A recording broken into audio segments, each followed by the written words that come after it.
સર્વ ઉપનિષદોનો સાર જેમાં છે, સર્વ ઉપનિષદો ગાવો દોગ્ધા ગોપાલ નંદન, એવું આ ભગવદ્ ગીતા રૂપી છે. અને ત્યાં સુધી વાત કરી કે જેણે આ ગ્રંથનું દર્શન કરી લીધું એને અન્ય કોઈ ગ્રંથને જોવાની જરૂર નથી રહેતી. આ અર્ક છે, સાર છે, સર્વ તત્વ જ્ઞાનની ખાન છે. ધર્મના પ્રત્યેક વિષયોનો સ્પર્શ અહીંયા ભગવાને કર્યો છે. એવું આ મહાન ગ્રંથ. એકવાર એક ગામમાં કંઈક ઝઘડો થયો એટલે ત્યાંના રાજા પાસે એક અરીસો હતો, દર્પણ હતું, અને એને થયું કે મારા રાજ્યના આ ગામમાં થોડો વિવાદ થયો છે, તો એવો અરીસો એની પાસે હતો કે જે એમાં જુએ ને એને એમાં સત્ય દેખાય. એટલે રાજાએ વિચાર કર્યો કે ગામમાં આટલો મોટો વિવાદ થયો છે તો ગામના ચોકમાં આટલું મોટો અરીસો છે ગોઠવી દઉં અને બધા પોતપોતાનો ચહેરો એમાં જોશે, બધાને પોતાની ભૂલ દેખાશે અને બધા પોતાની ભૂલ સુધારી લેશે. અને આમ વિચાર કરીને દર્પણ એને ગામમાં મોકલાવ્યું તો ખરા, પણ એ ગામમાં 4 પ્રકારના લોકો હતા. એક પ્રકારનો વર્ગ એવો હતો કે અરે રાજાએ દર્પણ મોકલાવ્યું છે, આપણા માટે રાજાએ આટલો બધો વિચાર કર્યો અને રાજાનું દર્પણ અરીસો તો એની શોભાયાત્રા કાઢવી જોઈએ. એટલે મોટી બગી તૈયાર કરી, એમાં દર્પણને મૂક્યું, માળા પહેરાવી, તિલક કર્યું અને આખા નગરમાં વાજતે ગાજતે ઢોલ નગારા વગાડી અને એની શોભાયાત્રા કરી. બીજા પ્રકારના લોકો એવા હતા કે એમને થયું કે રાજાએ દર્પણ મોકલાવ્યું, રાજા આટલા સમજદાર છે, બહુ સારું કર્યું, બધાને પોતપોતાની ભૂલ દેખાય, બધા પોતપોતાનો ચહેરો જુએ, બધા સુધારી લે. એટલે હા, જેણે ભૂલ કરી છે જુએ, આપણે ક્યાં ભૂલ કરી છે, આપણે તો સારા છીએ ને, આપણે આમાં જોવાની ક્યાં જરૂર છે. રાજાએ જે કર્યું એ સારું કર્યું, પણ જેના માટે કર્યું છે લોકો લાભ લે. ત્રીજા પ્રકારના લોકો એવા હતા કે નારાજ થઈ ગયા, અરે અમે કઈ મૂર્ખ છીએ, અમારામાં બુદ્ધિ નથી, અમને ખબર નથી પડતી કે કોની ભૂલ છે અને કોના ગુણ છે, વિરોધ નોંધાવ્યો.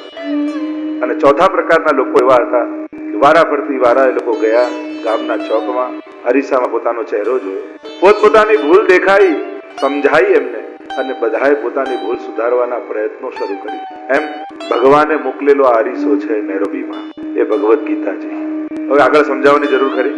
શોભાયાત્રા તો કાઢીએ, ઘણાને એમ થાય સત્સંગ તો થવો જ જોઈએ, બધાને બહુ જરૂર છે, પણ મારે તો ઓફિસમાં અને દુકાનમાં બહુ જરૂરી, એટલે મારાથી નહીં હોય. ત્રીજા પ્રકારના લોકો એવા હોય કે આ બધું શું જરૂર છે, ભગવાને બુદ્ધિ આપી તો છે, આપણે ક્યાં કોઈની શિખામણ લેવાની જરૂર છે.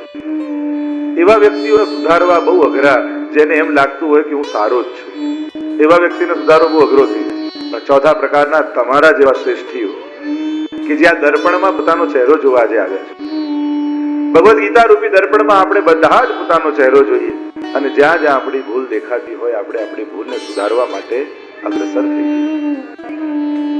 આ એવો ગ્રંથ છે, 18 અધ્યાયમાં ભગવાને પોતાનું હૃદય ખોલ્યું છે.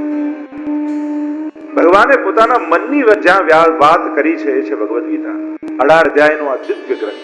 1 અને 8, 18 કહીએ એટલે કે 8 તત્વો જે એક ગ્રંથમાં મળી જાય એનું નામ ગીતા. આ ભગવદ્ ગીતામાં 8 તત્વો તમને મળશે. એક જ એવો ગ્રંથ જેમાં 8 તત્વો સામેલ છે. ભગવદ્ ગીતાજીમાં પહેલું ઉપદેશ મળશે. પહેલું તત્વ એ ઉપદેશ છે. ભગવાન અર્જુનને ઉપદેશ કરે છે ગુરુ બની, અને ઉપદેશને આદેશ માની અર્જુન પોતાના જીવન પથને સુધારે, એ પથ પર અગ્રસર થાય છે. 8માંથી પહેલું તત્વ એ ઉપદેશ. ભગવદ્ ગીતાની અંદર રહેલું બીજું તત્વ વિવેક. જીવનમાં વિવેકનો ઉદય થાય. મહાપ્રભુજી તો વિવેક ધૈર્યાશ્રય નામનો ગ્રંથ લખ્યો છે, 9 પ્રકારના વિવેક બતાવે. ભગવદ્ ગીતાજીમાં સમાયેલું બીજું તત્વ એ વિવેક છે. સામર્થ્ય અધિક મળે, જ્યારે સમાજમાં સામર્થ્ય વધી જાય ત્યારે વિવેકની વધારે જરૂર પડે. આજે સમાજમાં સામર્થ્ય ખૂબ વધ્યું છે, સત્કર્મો ખૂબ કરી શકે એમ છે, બધા જ વ્રજમાં જઈને ગિરિરાજજીને 100 લીટર દૂધ ચડાવી શકે એમ છે, પણ સામર્થ્ય એટલું હોય ત્યારે વિવેકની વધારે જરૂર પડે કે ત્યાં જઈને કઈ રીતે સેવા કરવી, કઈ રીતે પૂજા કરવી. જ્યારે સમાજનું સામર્થ્ય વધે ને ત્યારે વિવેકની આવશ્યકતા પડતી હોય છે. ગીતાજીનું ત્રીજું તત્વ છે નિષ્કામતા. નિસ્વાર્થ બની જવું, નિષ્કામ બની. અને જ્યારે કર્મની સાથે નિષ્કામતા વળે ને ત્યારે કર્મ કરવાનો આનંદ બદલાઈ જાય. સકામતા જ કર્મ કરવાના આનંદને માણવા નથી દેતી. જ્યારે પણ ફળ તરફ દ્રષ્ટિ આપણી જાય ને એટલે કામ કરવાનો આનંદ જતો. ભગવાન શું આપશે એ ચિંતા જ્યારે કરવા લાગીએ ને ત્યારે સેવા કરવાના આનંદથી વંચિત રહી જઈએ. આ કરીને મને શું મળશે, આ સેવા દ્વારા મને શું મળશે, આ માળા દ્વારા મને શું મળશે, આ પાઠ દ્વારા મને શું મળશે, એ જ્યારે વિચાર કરશો ને ત્યારે માળા કરવાનો આનંદ ગુમાવી દેશો, ત્યારે સેવા કરવાનો આનંદ ગુમાવી દેશો, ત્યારે પાઠ કરવાનો આનંદ ગુમાવી દેશો. ભક્તિ કરવાનો પણ એક આનંદ હોય છે. પણ જ્યારે ફળ તરફ આપણી દ્રષ્ટિ જાય એટલે ભક્તિ કરવાનો આનંદ ગુમાવી દે. તો ગીતાજીમાં રહેલું ત્રીજું તત્વ છે નિષ્કામતા. ગીતાજીમાં રહેલું ચોથું તત્વ છે ધૈર્ય. મહાપ્રભુજી તો કહું ત્રિદુઃખ સહનમ ધૈર્ય.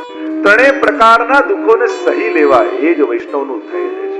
ધીરજ ધર્મ મિત્રનું નારી આફત કાલ પ્રખિયો ચારી. એટલે જ ધૈર્યની પરીક્ષા આફત વિપત્તિમાં થાય. ધીરજ જોઈએ જીવન. તમે દોડ્યા કરશો તો ભગવાન બેઠા રહેશે, અને તમે એના ચરણોમાં બેસી જશો ને તમારા માટે ભગવાન દોડવા લાગે. ધૈર્ય જીવનમાં લાગે. ત્રણેય પ્રકારના દુઃખોને સહી લેવા એ જ ધૈર્ય છે. ઘણા એવા છે જે દુઃખોથી ભાગવાની વૃત્તિ વાળા છે, ઘણા એવા છે કે દુઃખથી લડવાની વૃત્તિ વાળા છે. મહાપ્રભુ તો કહે સામી છાતીએ સહી લો. અને જે દિવસે સહન કરવાની વૃત્તિ આવશે ને એ દિવસે દુઃખ નાનું થવા લાગશે. ચોથું તત્વ છે ધૈર્ય. ગીતાજીમાં રહેલું પાંચમું તત્વ છે નિર્ભયતા. ગીતાજી નો જે નિત્ય પાઠ કરતો હોય એ નિર્ભય બની જાય, અભયમ સત્વ સંસદ, નિર્ભીક બની જાય. જેણે ભગવાનનું શરણું લીધું અને જે ભગવદ આજ્ઞામાં જીવતો હોય એને ભય ન. જેના જીવનમાં પાપ અને અસત્ય વધારે હોય ને એના જીવનમાં ભય વધારે હોય. પાપથી ભય આવે અને સત્યથી નિર્ભયતા આવે. ગીતાજીનો જે આશ્રય કરતો હશે એના જીવનમાં દરેક પ્રકારના ભયો નિર્મૂળ થઈ જશે અને કોઈ ભય નહીં રહે. જીવન નિર્ભીક બની જશે, કારણ કે સત્યની તાકાત એના જીવનમાં પેદા થશે. તો પાંચમું તત્વ છે નિર્ભયતા. ગીતાજીમાં રહેલું છઠ્ઠું તત્વ છે શાંતિ. ગીતાજીનો જે આશ્રય કરતો હશે એના જીવનમાં શાંતિનો ઉદય, જીવનમાં શાંતિ આવશે. અને શાંતિનો અર્થ બધું કામ છોડીને એકલા સોફા પર બેસી જવું એનાથી ક્યારે શાંતિ નથી આવતી. ઉલટાના તમે બધા કામથી નિવૃત્ત થઈને એકલા સોફા પર બેઠા હો ત્યારે વધારે ટેન્શનમાં આવશે, કારણ કે મન આખા ગામમાં પછી ભટક. માણસ કામમાં લાગેલો હોય ને ત્યારે એનું મન વધારે શાંત, અને કામમાંથી નિવૃત્ત થઈને નવરો થઈને બેસે ને ત્યારે મન વધારે અશાંત. આપણે શાંતિનો અર્થ એમ માનીએ કે બધાથી દૂર જઈને એકલા જઈને બેઠા રહે, ત્યારે ક્યારે શાંતિ નથી હોતી. ચેક કરજો તમારી જાત. શરીર દોડતું હશે ને તો મન બેઠું રહેશે, અને શરીર બેસી જશે ને તો મન દોડવા લાગશે. આ સ્વભાવ જ છે મન. તમે બહુ જ કામમાં બિઝી હો ને ત્યારે મન નહીં ભટકે. મન શાંત ક્યારે હોય અને અશાંત ક્યારે હોય? દુઃખ હશે ને ત્યારે મન બહુ ભટકશે, બહુ વ્યાકુળ થશે, અને જીવનમાં આનંદ પ્રગટ થશે ને જોજો ક્યારે આનંદમાં તમારું મન ભટકતું નહીં. તમે પ્રસન્ન હશો ને ત્યારે મન ભટકશે, આ મનનો સ્વભાવ જ છે. અને તમે દુઃખી હશો ત્યારે મન વધારે ભટકશે. ઘણા લોકો કહે સેવામાં બેસીએ મન ભટકે છે. સેવામાં આનંદ માણો તો મન નહીં ભટકે. જે દિવસે હૃદયમાં પ્રસન્નતા પ્રગટ થઈ જાય, તમે ઉત્સવ કરતા હોય, આનંદ મહોત્સવ કે હોળીનો ઉત્સવ ને, ત્યારે ક્યારે તમારું મન ભટકતું નથી. આનંદમાં હો છો ત્યારે શાંત. ભગવદ ગીતાજીમાં શાંતિ છુપાયેલી. જે ભગવદ ગીતાજીના શ્લોકોનું અવગાહન કરતો હોય, એના તત્વનો વિચાર કરતો હોય, એના જીવનમાં શાંતિનો ઉદય થાય છે. આ નિશ્ચિત વાત છે. સાતમું તત્વ ભગવદ ગીતાજીમાં છે ભગવદ ગીતાજીનો જે આશ્રય કરે ને એની ભક્તિ દ્રઢ થઈ. ભગવાનને જે સમજી જાય ને એની શ્રદ્ધાને કોઈ ડગાવી ન શકે. આપણે બધા ભગવાન તરફ દોડીએ છીએ તો ખરા, પણ ભગવાનને જાણ્યા નથી, સમજ્યા નથી. અને એટલે જ ભગવાનની લીલામાં આપણને શંકા પેદા થાય. ભગવાને આમ કેમ કર્યું, ભગવાને આમ કેમ કર્યું, ભગવાને મારા જીવનમાં આવું કેમ કર્યું. જે ભગવાનને સમજી ગયો ને એને ભગવાનમાં ક્યારે અભાવ આવતો નથી. ગીતાજીનું સાતમું તત્વ છે ભક્તિ. આખો ભક્તિ યોગ છે. 12મા અધ્યાયમાં આવશે કેવો ભક્ત ભગવાનને ગમે છે. ભગવાને પોતે લિસ્ટ આપ્યું છે કેવો ભક્ત મને ગમે, અને આપણે જાતે ચેક કરવાનું શું આ બધા ગુણો મારી અંદર છે કે નહીં. અને ગીતાજીમાં 8મું તત્વ છે શરણાગતિ. ગીતાજીનો આશ્રય કરનારા વ્યક્તિની શરણાગતિ સિદ્ધ થઈ જશે. નષ્ટો ભો સ્મૃતિર્લબ્ધા તત્પ્રસાદાન મયાચ્યુત સ્થિતોસ્મિ ગત સંદેહ કરીષ્યે વચનમ. શરણાગતિ દ્રઢ થઈ જાય. સર્વ ધર્માન પરિત્યજ્ય મામ એકમ શરણમ વ્રજ અહમ ત્વામ સર્વ પાપેભ્યો મોક્ષયિષ્યામિ મા શુચઃ. મારી શરણમાં ભગવાને કહ્યું છે તમેવ શરણમ ગચ્છ સર્વ ભાવેન ભારત તત્પ્રસાદાત પરામ શાંતિ. શરણાગતિ. અનન્યા ચિંતયંતો મામ યે જનાઃ પર્યુપાસતે. ગીતામાં બાજુમાંથી એક વ્યક્તિ પસાર થતો હતો. એને જોયું કે આંબા પર કેટલી સરસ કેરી ઉગી છે. અંદર ગયો, માળીને બોલાવે, કહ્યું કે અરે આ બહુ ઉગાડ્યો કઈ રીતે, ખાડો કઈ રીતે ખોદ્યો, પાણી કઈ રીતે નાખ્યું, બધું લખવા લાગ્યો. બીજો વ્યક્તિ નીકળ્યો, ઓહો આંબા પર આટલી સારી કેરી નીકળી. અંદર ગયો, માળીને બોલાવે, મને શીખવાડ કઈ રીતે તે કેરીયા આંબો રૂપ્યો છે. ફાવડો લઈને ખાડો ખોદવા લાગ્યો. ત્રીજો વ્યક્તિ નીકળ્યો, એને જોયું કે આંબા પર આટલી સરસ કેરી ઉગી છે. અંદર ગયો, ઝાડ પર ચડ્યો, કેરી ખાવા લાગ્યો. એટલામાં બગીચાનો માલિક આવ્યો, ત્રણેયને બહાર કાઢ્યા. બતાવવામાં ફાયદામાં કોણ રહ્યું? જે કેરી ખાઈને નીકળ્યો.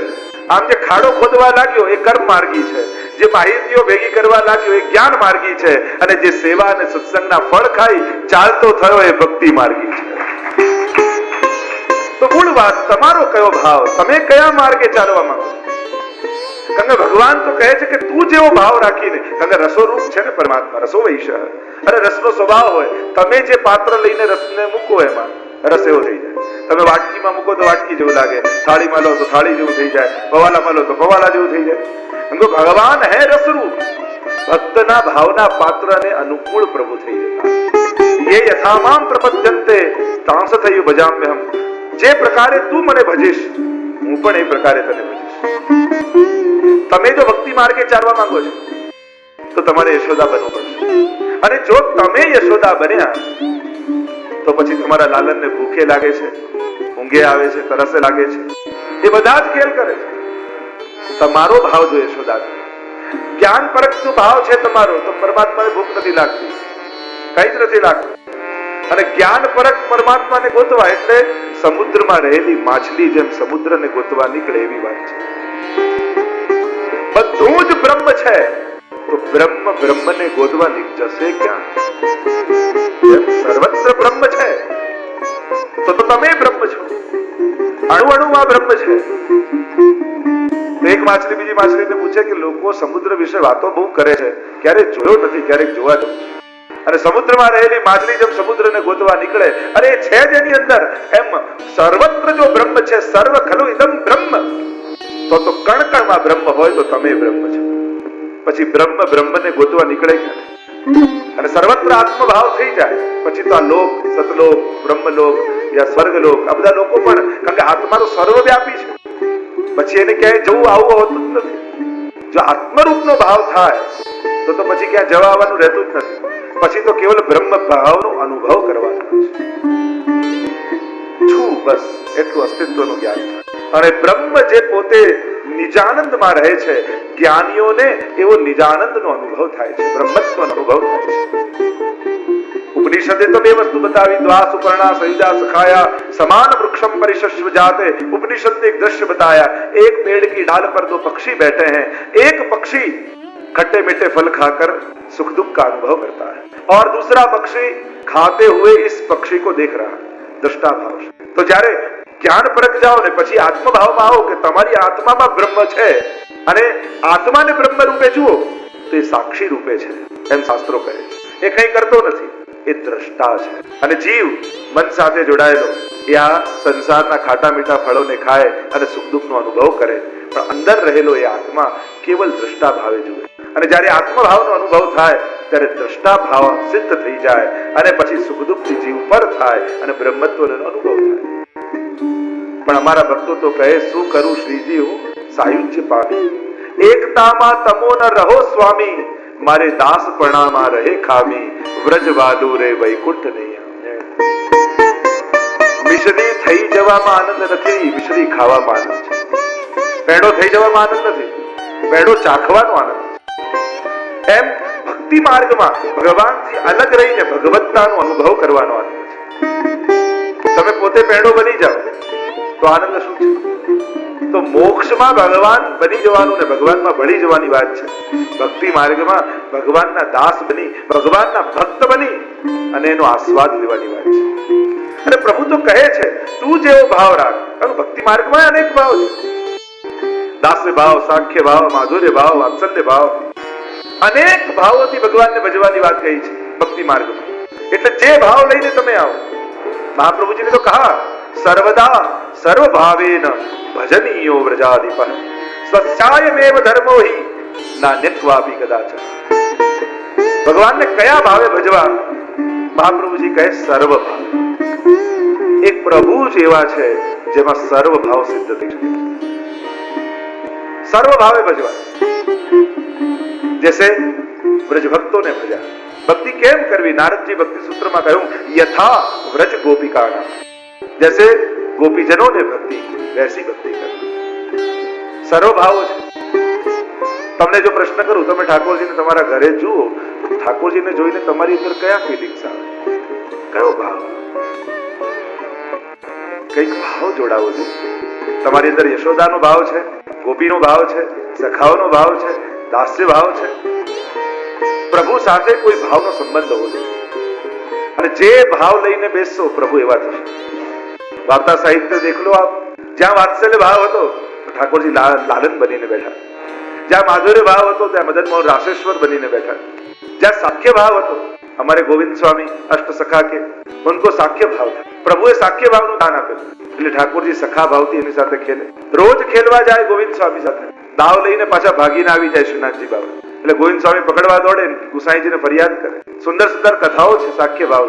અમ્મા ક્ષત્રાણી આદિની વાર્તા આવે છે, એમાં બાલ ભાવ એમને સિદ્ધ હતો. પ્રભુ બાલક બનીને રહે અને એક ક્ષણ એમનાથી અલગ ન રહે. તો ये यथामाम प्रपद्यन्ते तांसदैव भजाम्यहम्. જે ભાવ લઈને તમે બેસશો, પ્રભુ એવો અનુભવ કરાવશે. એકવાર કરીને તો જુઓ. આપણે બધા સામે ચમત્કારની અપેક્ષા રાખીએ છીએ. ભગવાન પ્રગટ થાય, ભગવાન આમ થાય, ભગવાન આમ. ચમત્કાર તો ભીતર કરવાનો છે. અને આ બાલકૃષ્ણલાલજીનું આમ લડ્ડુ હાથમાં એ સ્વરૂપ લઈને માજીને પધરાવી દીધા ઝાંપીજીમાં, અને સાંજના સમયે નીકળી ગયા અને કહ્યું કે જ્યાં હું પાછો આવું ત્યાં સુધી ઠાકોરજીની સેવા કરજો.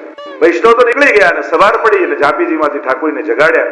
અને જુએ તો આમ વળેલા ઠાકોરજી. આ માજી તો ક્યારે આવા કૃષ્ણના સ્વરૂપને જોયેલા જ નહીં. અને આશ્ચર્ય થઈને થયું, અરે આ વૈષ્ણવ કેવો છે, ઠાકોરજીનું જરાય ધ્યાન રાખતો નથી. આવી ઠંડીમાં ઠાકોરજી બિચારા કેવા ઠંડીમાં ઠરરી ગયા અને વળી ગયા છે. એને તો ઉભા જ કૃષ્ણ જોયેલા, વળેલા ક્યારે જોયા? અરે ઠાકોરજીનું જરાય ધ્યાન નથી રાખતો. કેવી ઠંડી લાગી ગઈ છે ઠાકોરજી. અને એને તો ચૂલા પર મૂક્યું, તેલ ગરમ કર્યું, બધા ગરમ પદાર્થ નાખ્યા અને થયું કે લાવ ઠાકોરજીની માલિશ કરી દઉં તો પાછા વળેલા અંગો સીધા થઈ જાય. અને તેલ લીધું, ગરમ કર્યું અને બાલકૃષ્ણલાલજીને લીધા ગોદમાં અને પછી ચરણમાં ઘસવાની માલિશ કરવાની શરૂઆત કરી. ઠાકોરજી વિચારમાં પડી ગયા. કહ્યું, અરે વાંક આ માજીનો નથી, એને તો મારા આ સ્વરૂપને જોયું જ નથી. વાંક પેલા વૈષ્ણવનો નથી કે જે પધરાવી ગયો, પણ જો હું ઊભો ન થયો તો મારો વાંક ચોક્કસ. અને ઇતિહાસ એમ કહે છે કે વડેલા બાલકૃષ્ણલાલજી ઉભા થઈને મદન મોહનલાલજી થઈ ગયા કે તારો ભાવ માજી આવો છે તો હું પણ તારા ભાવને અનુકૂળ થઈ તને દર્શન આપીશ. તારા ભાવને અનુકૂળ થઈને દર્શન આપીશ. સાક્ષાત્કાર અને સ્વાનુભાવમાં આ જ ફરક છે. ભક્ત ના ભાવને અનુકૂળ થઈને પ્રભુ દર્શન આપે એનું નામ સ્વાનુભાવ. અને ભગવાન પોતાના મૂળ સ્વરૂપમાં દર્શન આપે એનું નામ સાક્ષાત્કાર. સાક્ષાત્કાર ક્ષણિક હોય છે. સાક્ષાત્કાર ક્ષણિક હોય છે અને સ્વાનુભાવ નિત્ય હોય છે. સાક્ષાત્કાર એટલે પુષ્ટિ માર્ગમાં શબ્દ સાક્ષાત્કાર વધારે નથી વપરાતો, સ્વાનુભાવ વપરાય. પ્રભુ તાકો સ્વાનુભાવ જતાવન લાગે. પ્રભુ સ્વાનુભાવ જતાવે છે કારણ કે ભક્તના ભાવને અનુકૂળ થઈને પ્રભુ બતાવે છે. જેવો ભાવ વૃંદાવન में भी ऐसी कथा હતી. એક સંત હતા બહુ મોટા, સદાય સખી ભાવમાં રહેતા. એનું નામ જ પડી ગયું શ્યામા સખી. અને ગોપી ભાવમાં રહે. શોધા કરે કૃષ્ણ વૃંદાવનની કુંજ નિકુંજોમાં. પુકાર કર્યા કરે, હે કૃષ્ણ હે શ્યામ કબ મિલોગે. રોયા કરે એવા વિરહી સંત. લાંબા લાંબા કેશ અને ગોપીના ભાવમાં રહે. એકવાર વૃંદાવનની કુંજોમાંથી પસાર થતા હતા અને એમના લાંબા કેશ પાછા કાંટાની વાડમાં ફસાઈ ગયા. અને આ તો સદાય ભગવત ભાવમાં રહે. અને એને એવો ભાવ જાગ્યો, अरे कन्हैया तूने मेरे लंबे केशों को पकड़ लिया, छोड़ना, छोड़ दे इन केशों. अरे तू कहेगा मैं वो करूंगी. तुझे माखन चाहिए माखन लाके दूंगी. तू बुलाएगा तब मैं आ जाऊंगी. तू जब वेणु बजाएगा सभी कामों को छोड़कर आए. छोड़ दे मेरे केशों. प्रभु पर विचार करे, अरे मैं क्या पकड़ा है? देख कन्हैया तू छोड़ेगा नहीं तो ऐसी भूखी प्यासी में खड़ी रहूंगी. सवार गई, बपोर गई, सांझ पड़ी गई. अरे प्रभु ने चिंता थी कि मारो आओ भक्त અને આમ ભૂખ્યો તરસે ઉભો રહે, મારી પ્રતીક્ષા કરતો રહે. લાવ હું જઈને છોડાવ. અને પ્રભુ ત્યાં પ્રગટ થઈ ગયા, એના કેશને છોડાવ્યા. देखो जैसा भाव भक्तों का प्रभु ऐसे हो जाते. ये यथामाम प्रपद्यन्ते तांसदैव भजाम्यहम्. छोड़ाव्या और पीछे खड़े हुए प्रभु कहने लगे, देख वर्षों से तू मुझे ढूंढ रही थी, आज मैं प्रकट हो गया. मैंने सोता था जो प्रकट થયો છું. હું કૃષ્ણ છું.